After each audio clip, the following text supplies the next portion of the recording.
Venimos de Mérida, Yucatán, y nos enteramos justamente hoy en el viaje por la radio, en los medios de comunicación. Nos enteramos del evento y dijimos, oh, magnífico, va a ser muy bueno el viaje para hoy. Acudimos a algunas exposiciones, como las exposiciones de pintura, a la exposición de arte y música, en el concierto que hace un momentito acabamos de escuchar, y realmente nos encantó. Ahora sí que amplía el gusto por la música, el arte y por nuestra cultura también.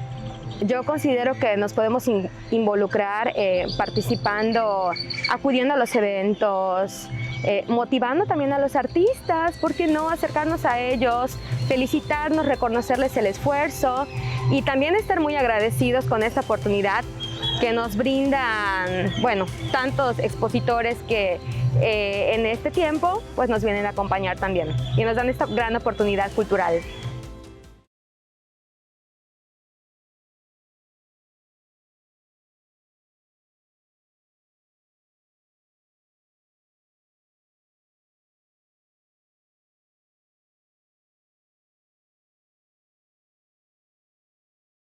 En Easy, lo fácil es un estilo de vida. Es que cuando juegues en línea, el internet no te haga perder.